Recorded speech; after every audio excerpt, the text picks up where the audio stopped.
It was interesting seeing the natives and how they live and what their values are. Oh yeah. Their fishing and their berry picking. We were there right during blueberry picking. Mm-hmm. What are blueberries? Tiny.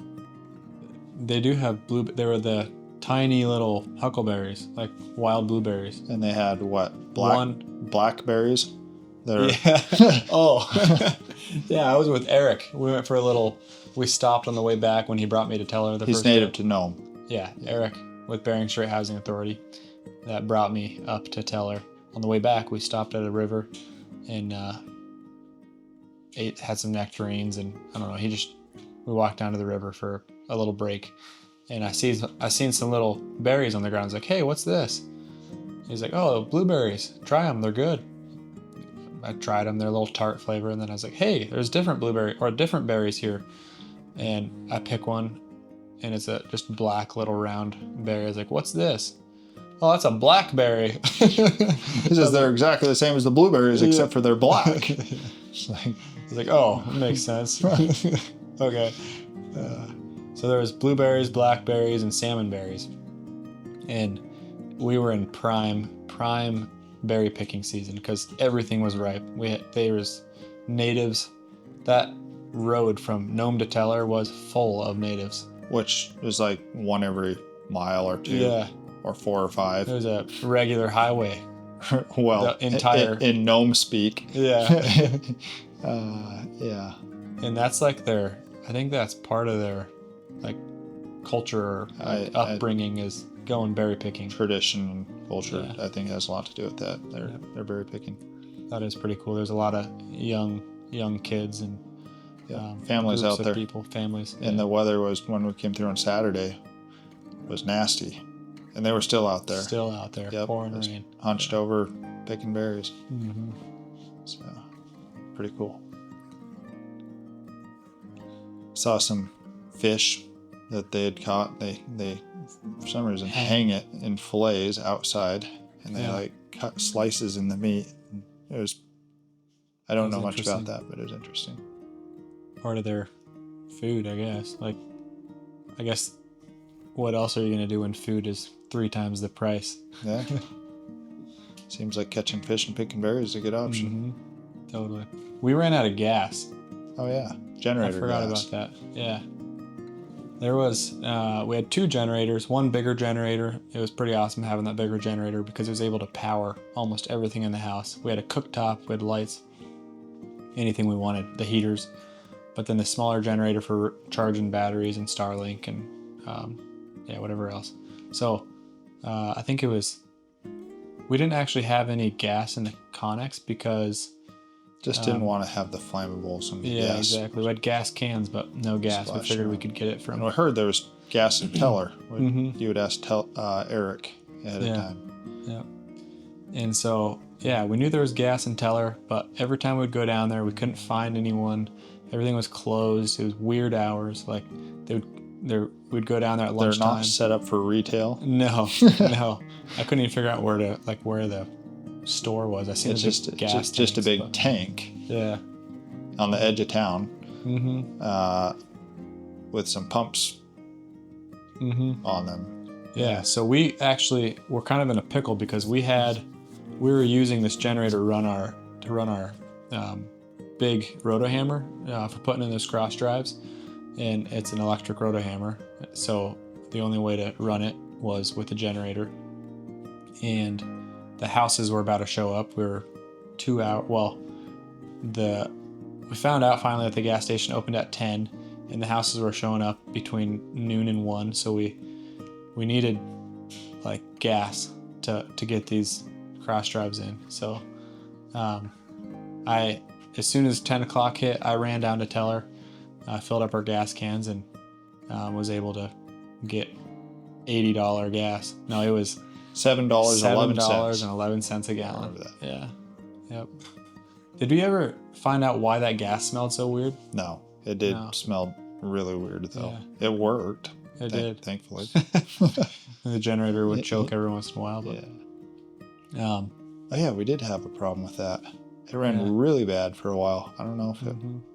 And then the whole time the next week it would go like chug for a second every 15 minutes or something. I'm guessing it had something And to do with the gas that was a little different. Yeah, I forgot about that. It was the morning that we ran out of gas, and at 10 o'clock we went and got gas, and it was pouring rain. It was like one of the moments that I was like, oh boy, like if our generator quits, this is gonna be tough. Deep dog doo-doo. Yeah, that means no heaters, no range, no light. No, we could run lights. Starlink. That was a big one. The small generator could have ran Starlink, but But still, if we didn't have any gas, no Starlink.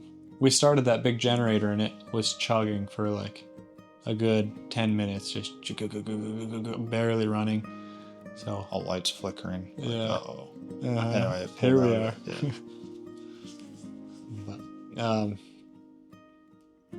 Yeah.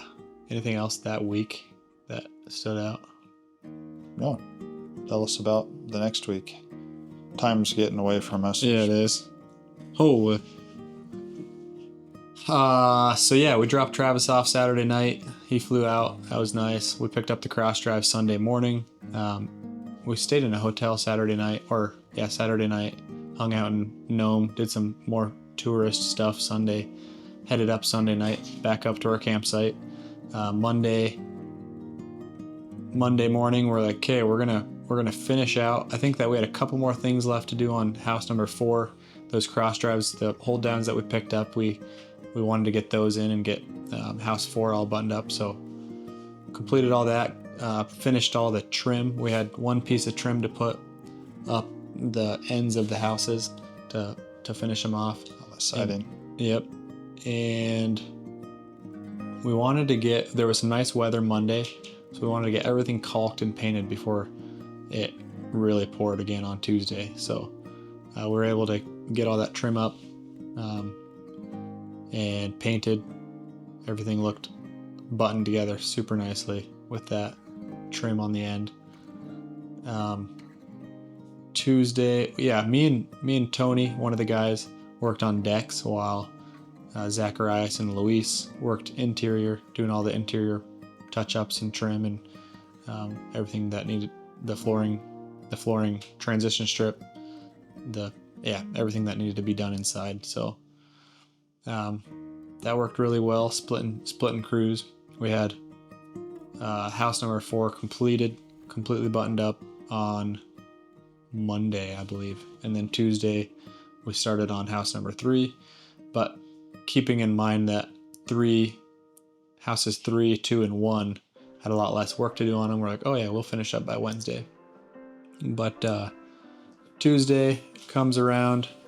I'm in contact with Eric a little bit, saying like timelines, and like discussing a few things that were questionable, whether or not he wanted handrails on the decks. There was some question if we needed them or wanted them. And apparently he was like, yeah, code says that we need to have guardrails over 30 inches. And I was like, this isn't making sense, because I didn't think there was code up here. But apparently Bering Strait Housing Authority, the people that we're contracted through, they have somewhat of an inspection process, and they want to make sure the natives are safe. And so there was some discussion about that, and decided that we should probably put handrails at least on these decks. So luckily I came prepared, but not prepared with enough. We ran out of 2x4s. We had probably 30 something 2x4s, and we needed like 40. So we got a few of the guardrails up, and then I had to run back to Nome. They had a little store there. What was it called? Grizzlies Building Supply. How many times do you have to run back to Nome total? Twice. Special trips. Twice I did. Yeah. Seems like it's not too bad. No, it's not. You get pretty used to the drive. Yeah. Yeah. Yep. And I think we get a little used to just being able to run to the store down there. Yeah, big time. Yeah, exactly. So yeah, luckily they had everything I needed. There was one more thing that was missed in the planning was filters on the diesel tanks. We didn't plan for those, didn't even think about them. We just figured copper line right straight to the diesel tank. So that was one thing that Eric was like, yeah, that's standard. We need to have those. So Grizzlies happen to have filters they because had 4 filters. Because diesel heaters are normal up in that neck of the woods. Yep. Basically, they had the parts that we needed. Yeah, Grizzlies had the parts. So shout out to Grizzlies. They had everything we needed. Ran back to Teller. The guys were finishing up what they had. It was, I think, Thursday. We had basically everything done. There was just cleanup, garbage, and just touch up. We did a little like walkthrough on each Getting house. everything back into the Connex. Yeah, loading everything up. Yep. It took us the full day on Friday to get all the garbage cleaned up, all the houses swept and mopped, and the Connex loaded. So a lot of work. There was a lot, yeah. And we didn't have much to like. We had one hand truck, so most everything was hand carried, and these houses were If we were 200 feet do apart. it again, we probably would have brought a wagon or a wheelbarrow. That would have been sweet for sure. But coming back, it was a little bit of a surprise to hit the 90, 100 degree weather. Oh yeah. Yep.